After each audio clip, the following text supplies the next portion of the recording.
Imagine preparing for a big presentation, but you're so terrified that you end up avoiding it altogether. That's the big drawback of the fear of failure that I'm going to talk to you about today. We can sometimes build that fear up so much in our heads that it's bigger than the actual thing itself. All of the worst things we think are going to happen when we do this presentation, and all the things we think might go wrong, probably won't go wrong, but in our heads, it's like the end of the world. So we just avoid it altogether. In reality, it probably won't go anywhere near as bad, maybe even better than you think. So we need to start finding a way to stop avoiding those things that are imaginations in our head that we've just made up ourselves. As I said before, failure is never as bad as how we imagine it to be. All of the things that we're picturing in our brains of what might be the consequences of little things that we might do wrong probably will go unnoticed in reality to the most of the people that are watching the presentation or whatever it is that you're avoiding doing because of fear of failure. A good mindset to have about all this stuff is that failure is a good thing. We can learn from our mistakes and do better next time. So go back and think about times you've made mistakes before. What have you learned from those things that you changed the next time you had that opportunity to try that thing again? And if you're avoiding even trying the thing, then you're losing a whole batch of opportunities to make progress in your life. Everything we try is an opportunity to fail at it and learn from those mistakes and then do better next time. That fear we feel is just an emotion, and it can cloud reality, and it can exaggerate all the risks that aren't really there in the first place. We make up the risks, we exaggerate them, we feel the fear, we make it worse in our heads. So we need to take control of the situation and what we can actually do to make it happen and get to the end. If we give in to the fear, we're just doing ourselves an injustice.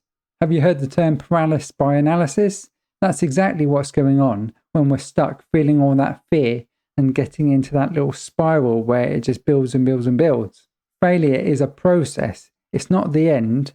That's exactly what I've written as the big quote on the front of my book. Failure isn't the end. It's a milestone on the way to success.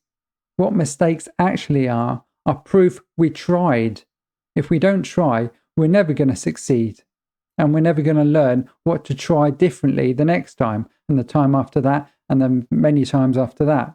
Yes, it doesn't feel great to get things wrong sometimes, but remember, we need to be uncomfortable sometimes to learn. How are we ever going to learn if we don't make the mistakes the first time, or the second time, and the time after that? The more we fail, the more we can get used to it and get comfortable being uncomfortable. That's how we build resilience.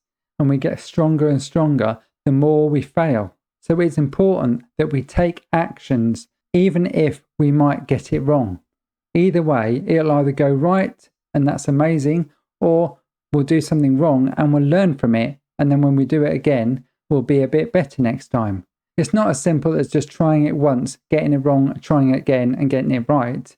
It might take a few attempts to learn from it and keep changing what we do each attempt, and eventually we might end up at the good result at the end of it.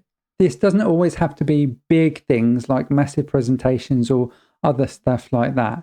Even small things that we get wrong, if we can learn from it and try again and get it right the next time, it builds momentum and also helps give us confidence in our ability to change, learn, try again, and then get it right or do better. None of us need to be perfect because perfect is not a real thing.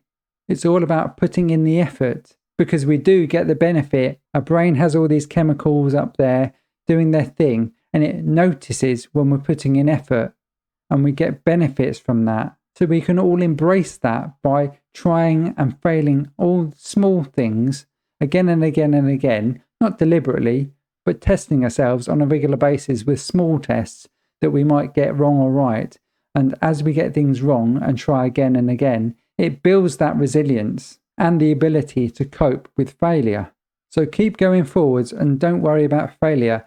This is the first in many, many videos of this series. I'm going to talk about lots of different aspects of failure in various different realms of life, so you can build up your own resilience and your ability to deal with failure and not be worried about it and stop letting it hold you back in life.